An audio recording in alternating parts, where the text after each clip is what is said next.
HOA Karen tried taking my car, not knowing I'm the neighborhood federal chief.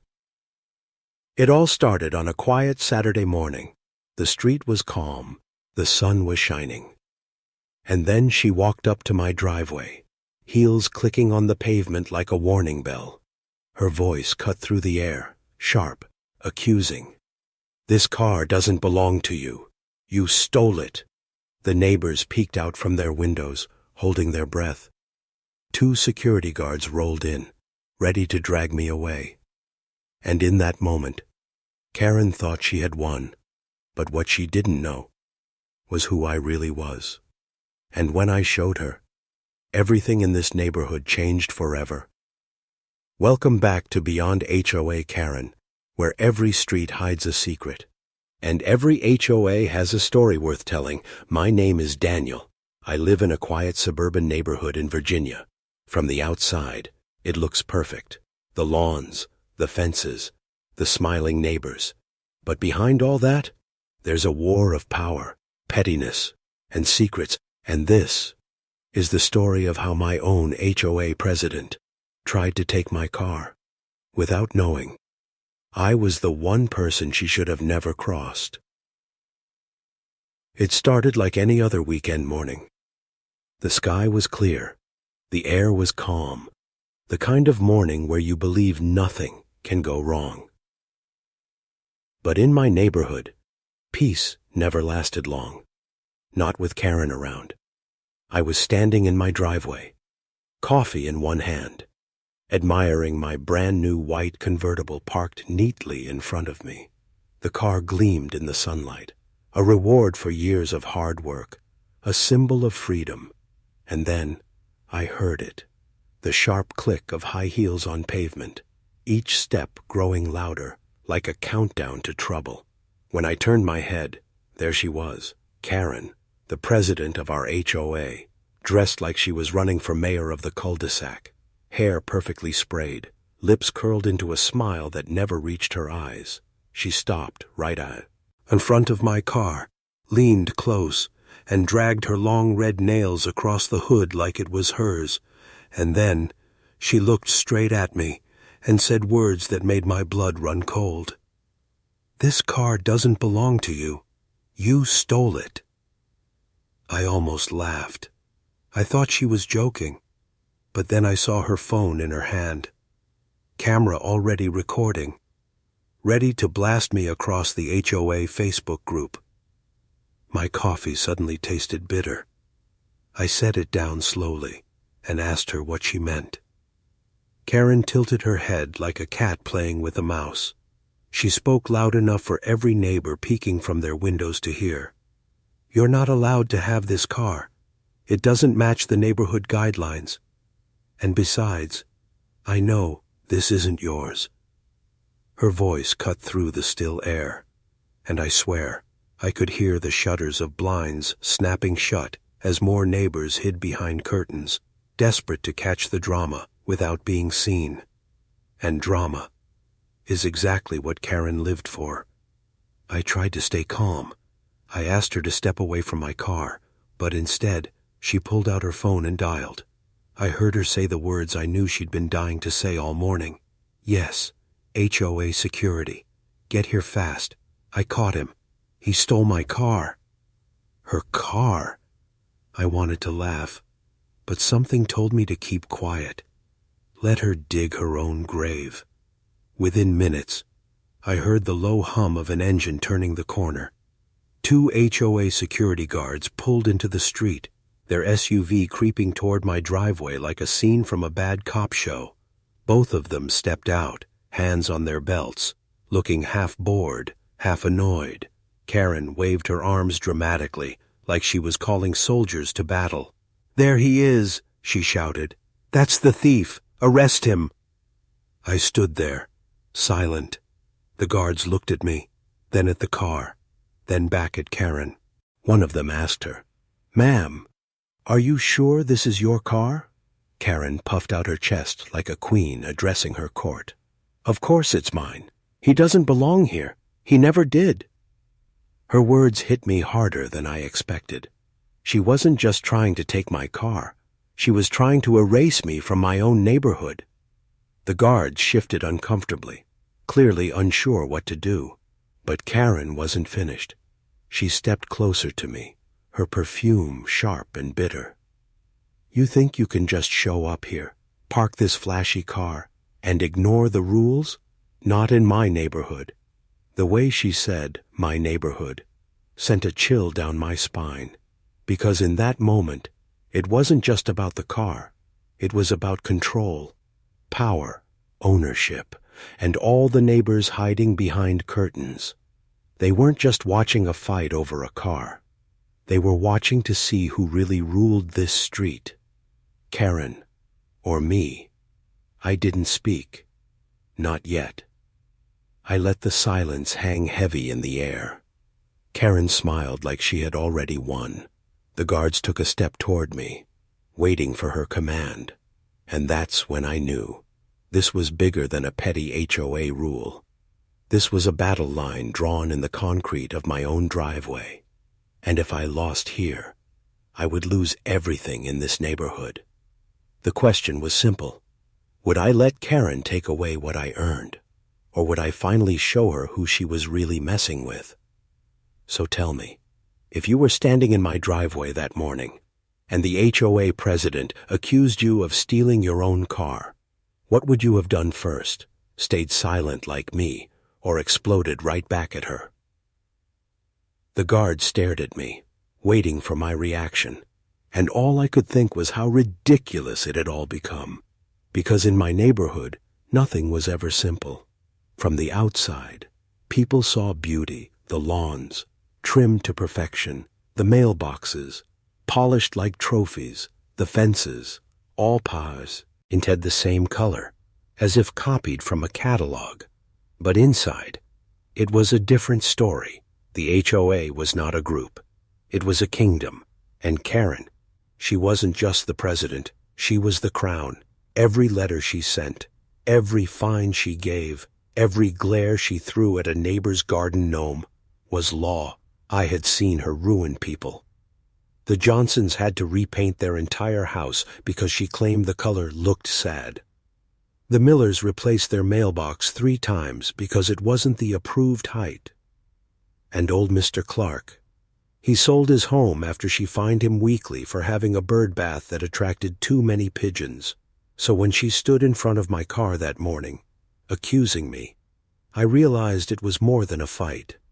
It was her trying to remind everyone she owned us all, but deep down, I also knew something she didn't. I wasn't like the others.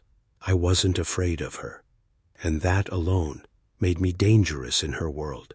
If your HOA president treated the neighborhood like her personal kingdom, would you bow down to avoid trouble? Or would you risk everything to push back?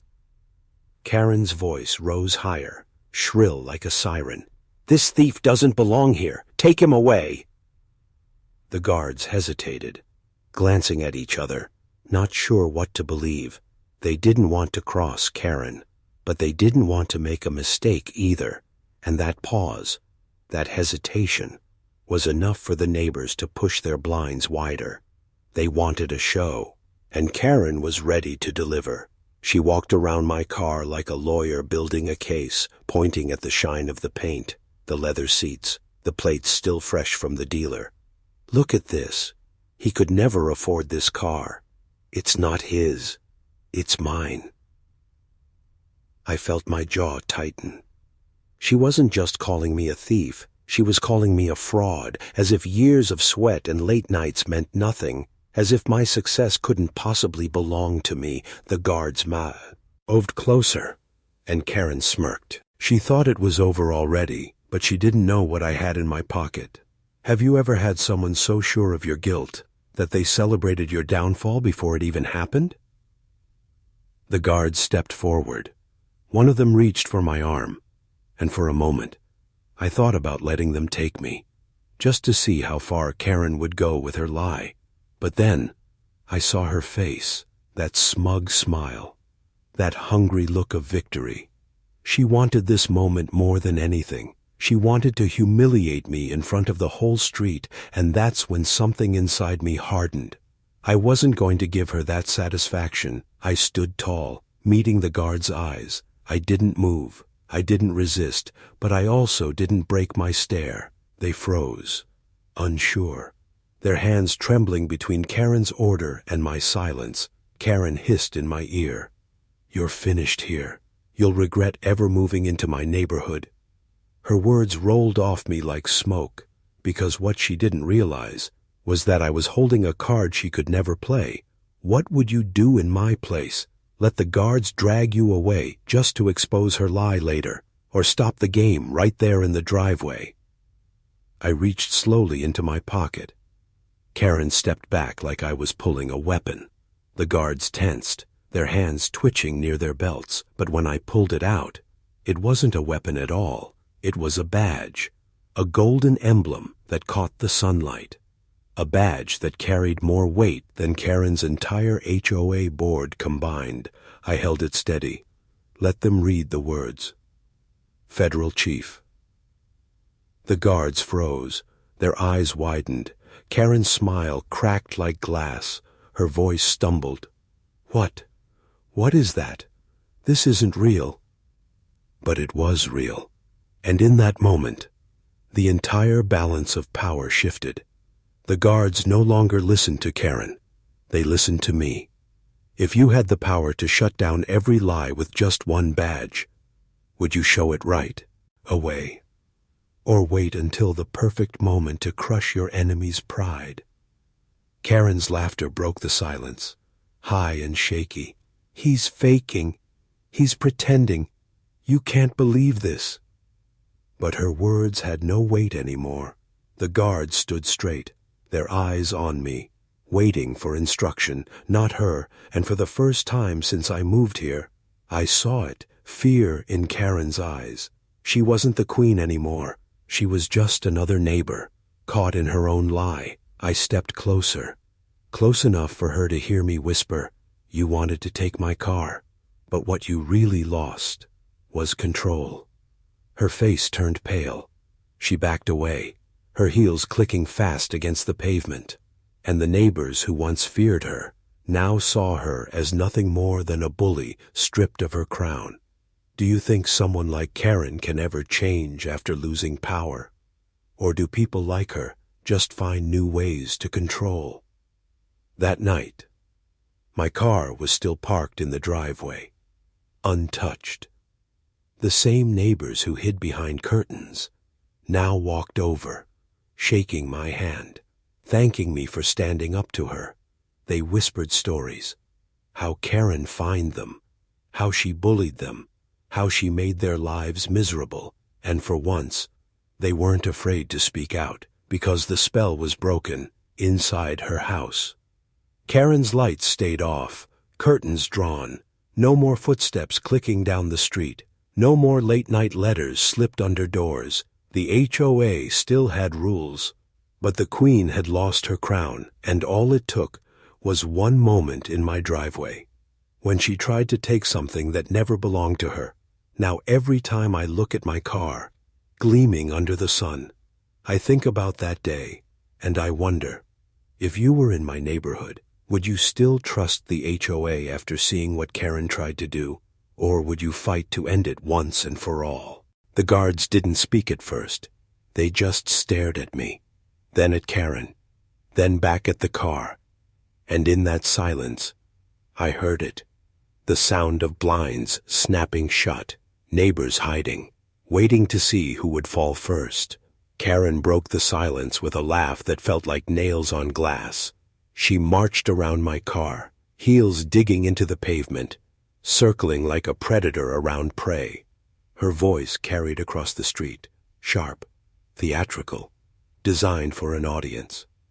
Look at this car, shining like it's brand new, leather seats, custom plates. Tell me how a man like him can afford this. She dragged her finger across the windshield, leaving a smear of red nail polish like a scar. This isn't his. It's mine. He stole it. My fists tightened, but I stayed still. I knew if I reacted, even a flinch, she'd use it as proof. That's how Karen worked, twisting silence into guilt. twisting pride into crime. The guards shifted uncomfortably. One of them asked, almost in a whisper, "Ma'am, do you have proof this is your car?" Karen's smile widened, like she'd been waiting for the question. "Of course I do," she said confidently. Though her eyes darted for a moment, she didn't have proof. She only had volume, and in this neighborhood, sometimes volume was enough to destroy someone. The neighbors peeked through their curtains, their faces pale with curiosity. They'd seen this show before. Karen accusing, Karen tearing someone down. But this time, I wasn't bending. And that alone made every second heavier than the last. I watched her perform, her words sharp, her gestures big. She was a judge, a jury, an executioner, all standing in my driveway.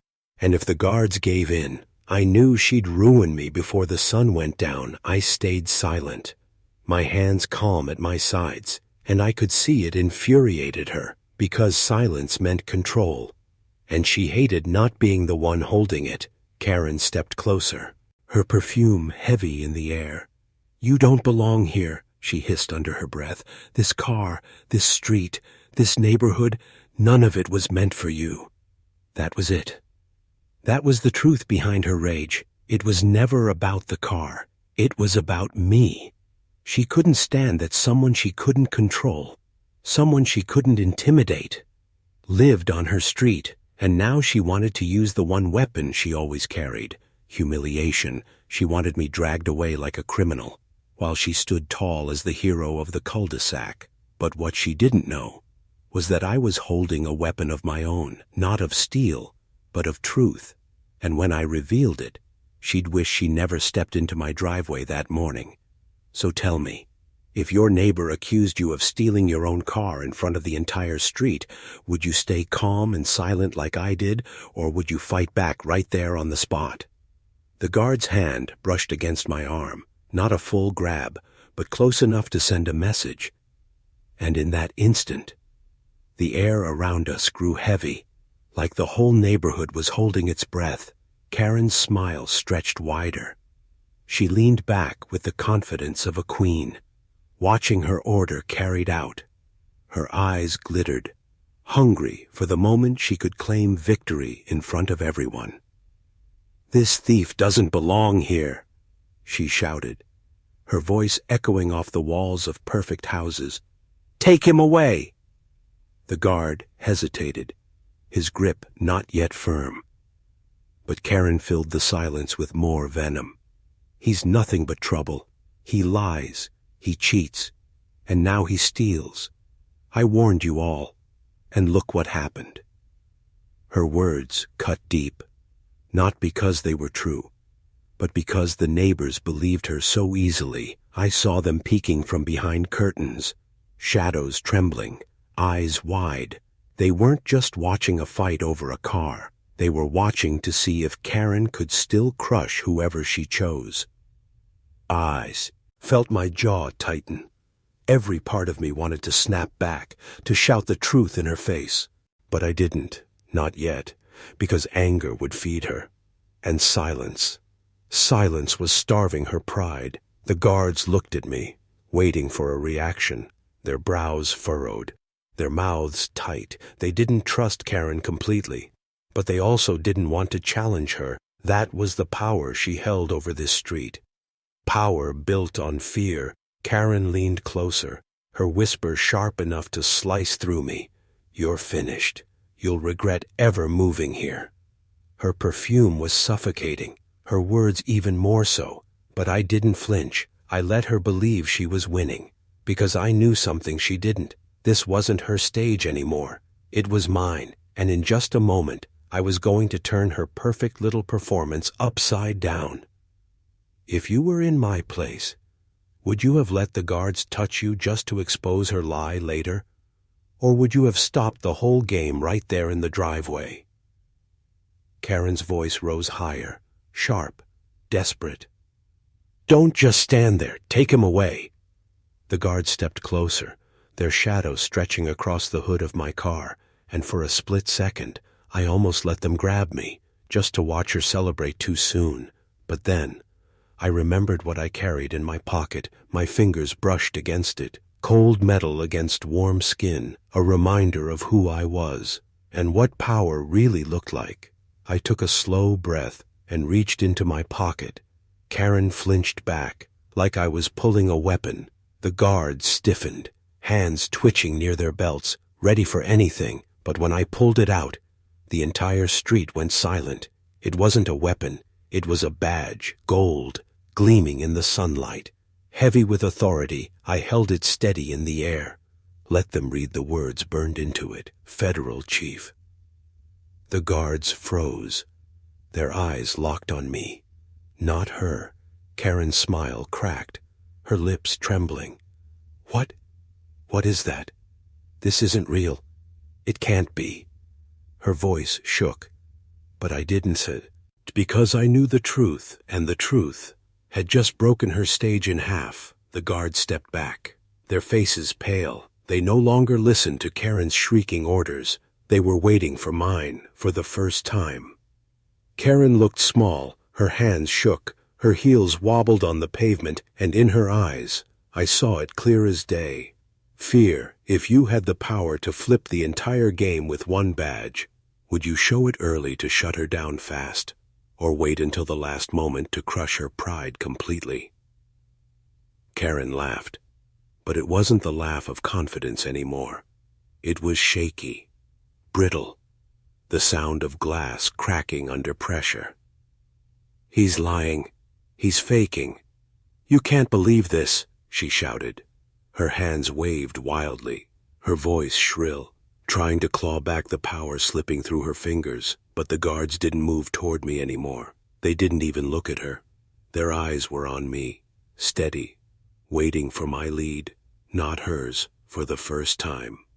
The queen of the cul-de-sac looked like nothing more than a cornered neighbor. Her smile was gone, replaced with panic she couldn't hide. She backed up slowly, her heels clicking against the pavement like the rhythm of defeat. The neighbors, who once hid behind their curtains, now peeked wider. Some even stepped onto their porches, and what they saw wasn't the woman they feared.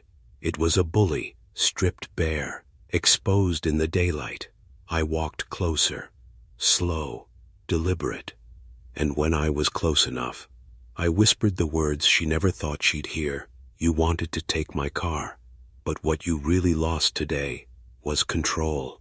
Her lips parted, but no sound came out. Her eyes darted, searching for someone to defend her. But no one moved. Not the guards, not the neighbors, not a single soul. Karen had ruled this street with fines, with letters, with threats. But now, she couldn't even rule her own voice. And in that silence, I realized something. The car was never the prize. The real victory was watching the crown fall from her head in front of everyone she thought she owned. Do you think someone like Karen can ever truly change after losing her power? Or will she always find another way to try and control people? That night, the street was quiet again, but it wasn't the same quiet as before. It wasn't the calm before Karen's storm. It was a silence that felt different, like the whole neighborhood was breathing for the first time in years. My car sat in the driveway, shining under the streetlight, safe, untouched, exactly where it belonged. And I sat on the porch, coffee cup warm in my hand, watching the stillness settle over the cul-de-sac. The same neighbors who once feared looking outside now walked up one by one, at first shy, careful, like deer stepping out of the woods after a hunter leaves, then braver. Voices rising, stories spilling out. Mrs. Johnson told me how Karen fined her $200 for planting tulips that clashed with her neighbor's roses. The Millers admitted they had replaced their mailbox 3 times because Karen claimed it was 1 inch too tall. Even old Mr. Clark, who had moved away but sometimes visited friends, whispered that Karen's letters had nearly broken him. Every story sounded the same, different details, different objects, but the same weapon. Karen used rules like knives. She cut into people's lives until they bled money, time, pride, And now, standing in my driveway, they spoke without fear for the first time. Because the spell was broken, Karen's house sat in the middle of the street, but it looked darker than ever. Curtains pulled tight, lights off, like the life had been drained out of it.